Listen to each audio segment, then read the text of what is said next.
kita bicara tentang obat golongan G. Obat itu punya banyak golongan. Mirip dengan golongan darah juga ada macam-macam kan. G itu berasal dari kata Gafrit. Gafrit itu bahasa Belanda yang artinya berbahaya. Jadi obat golongan G itu adalah obat-obat yang berbahaya. Kenapa berbahaya? Karena selain dia harus mendapatkan secara formal, secara legal lewat resep dokter, dan juga didapatnya harus bukan di toko-toko obat, tapi dia harus didapatnya dari apotek, klinik, atau rumah sakit. Karena berbahaya, dia bisa punya efek samping, apalagi kalau tidak digunakan tidak sesuai dengan peruntukannya, digunakan tidak sesuai dengan seharusnya, tidak sesuai dengan dosisnya, tidak sesuai dengan indikasinya, berbahaya. Tetapi kalau digunakan sesuai dengan peruntukannya, tentu itu membantu menolong. Contoh obat-obat golongan G ini, misalnya yang obat tramadol, obat apa yang disebut dengan ketamin, fenofibrate, obat tidur, Valium, kemudian antibiotik juga, dan seterusnya. Jadi obat atau triheksil. Kenapa? Karena obat-obat ini efek sampingnya bisa menyebabkan berbagai macam penyakit, bisa berpengaruh pada ginjal, berpengaruh pada jantung, berpengaruh pada liver atau hati, jadi fatty liver, bisa pada pembuluh darah, pada saluran cerna, bisa juga punya efek samping pada sistem saraf, menyebabkan ketergantungan, bahkan bisa menimbulkan kematian.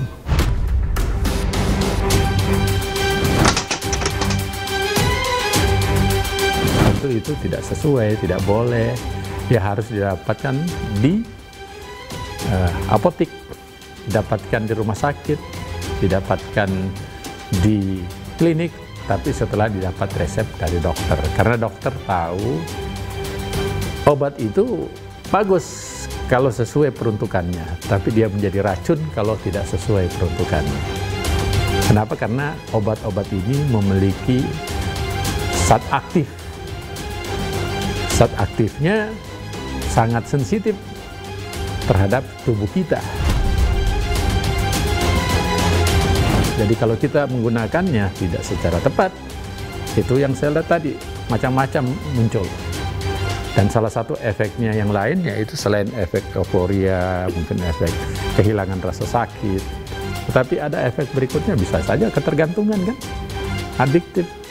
Jadi banyak penyebabnya. Jadi kalau ditanyain ada yang beredar di ini, itu ilegal, dan tentu kami dari Badan POM bisa bertindak, menggandeng kepolisian untuk melakukan tindakan-tindakan terukur demi menjalankan undang-undang. Tanggung jawab dalam konteks kalau Badan POM dengan deputi penindakannya dan direktur penyidikannya, direktur cyber, direktur intelijen sudah turun tangan dan dia sudah dapatkan bukti-bukti yang sahih, maka kami Badan POM bisa bertindak. Karena peredaran obat harus diatur, karena itu perintah undang-undang. Nah sekarang kalau terjadi seperti ini, siapa yang paling bertanggung jawab? Kita lihat ulurnya, obat itu dari produsennya mana? Karena dari produsen itu bisa mengajukan yang namanya nomor izin edar. Dari nomor izin edar itu dia ada persyaratan berikutnya yang kita sebut dengan persyaratan cara distribusi obat yang baik. Jadi distributornya itu ada perusahaan besar farmasi, PBF. Ada 3.000-an lebih PBF yang ada di negeri kita yang punya hak untuk mendistribusikan obat-obat, termasuk obat-obat keras atau obat-obat berbahaya tadi. Nah, jika kita dapatkan PBFA menjual ke sebuah warung misalnya di Cinere, di toko obat yang tidak memenuhi persyaratan tadi kita dapatkan, lantas kita melihat hasilnya ini obat ini, maka Badan POM bisa mengambil apa yang disebut dengan keputusan menghukum PBF-nya atau distributornya, mulai dari penghentian sementara hingga penutupan permanen. Dia kan tidak memenuhi persyaratan itu, kami berhak mencabut izin,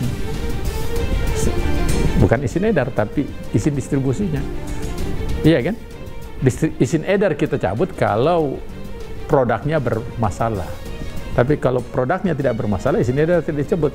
Tapi distributornya sebagai penanggung jawab mendistribusikan termasuk menjual, dia ada terikat dengan aturan. Dia PBF ini atau distributor ini harus menjual ke apotik atau instalasi kefarmasian. Dan kalau itu terjadi, berarti dia tidak melaksanakan, kan? Masa dia jual ke orang-orang yang tidak seharusnya? Barang siapa yang mendistribusikan, menjual, atau mengedarkan obat atau sejenis obat, maka bisa dihukum dengan hukuman 12 tahun penjara atau denda setinggi-tingginya 5 miliar.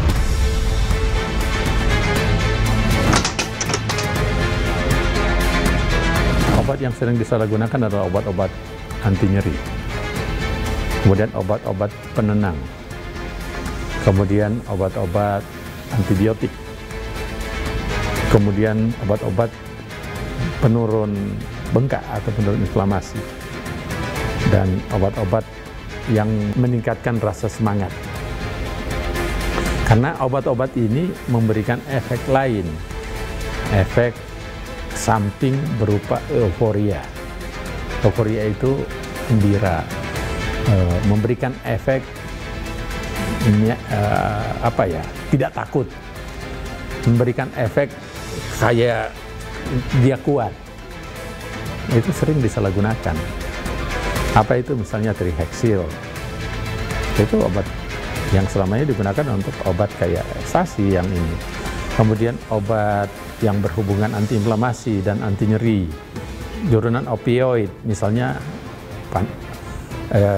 tramadol, atau obat-obat penurun rasa sakit, misalnya diclofenac, mentalgin, paracetamol, sering digunakan. Kemudian obat-obat antibiotik kan banyak, tetracycline, amoxicillin, dan sebagainya. Itu yang paling sering digunakan.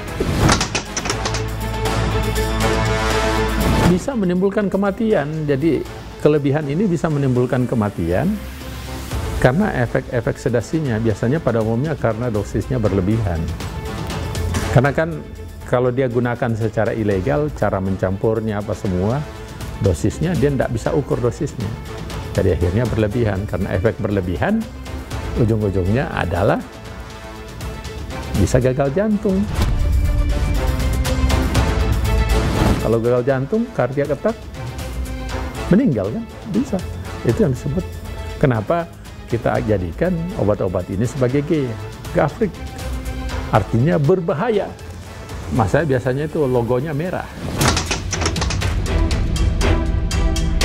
Ya, kita lakukan beberapa hal. Salah satunya adalah fase distribusinya kita kasih penjelasan secara tegas, dan ada beberapa distributor kita telah hukum supaya ada efek jerah. Nah, tapi di lain sisi, selama kebutuhan atau demand-nya tinggi, biasa ya oknum-oknum itu menjual karena di situ ada gula, ada semut, ada uang, ada obat. Itu kan gitu. Nah, untuk meminimalisasi atau mengecilkan potensi itu, Badan POM telah melakukan pertama komunikasi, edukasi, dan informasi kepada masyarakat. Selain itu, Badan POM juga melakukan hal yang lebih spesifik lagi, berupa apa yang kita sebut dengan meminta take down baik lewat sosial media maupun yang dijual di e-commerce secara online. Karena pada umumnya yang ilegal ini lewat online. Nah, kemudian berikutnya kita datangin tempat penjualannya, iya kan? Kan biasanya itu sudah tutup-tutupi. Dan kita dapatnya biasa dari laporan masyarakat. Nah, lewat tahap itu kita sudah persempit kan? Dan selama ini kalau kita temukan, kita bisa sampai pada tahapan penyitaan. Kalau dia terlalu dampaknya besar, kita lakukan hukuman.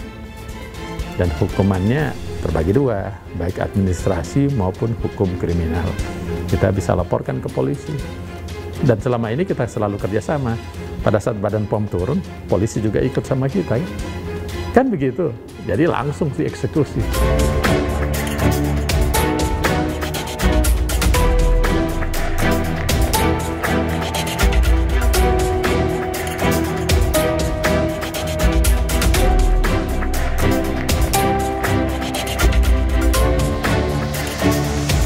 Beredar di pasar gelap hingga kios-kios kecil tanpa adanya izin dan pengawasan yang memadai membuat obat golongan G berpotensi untuk disalahgunakan.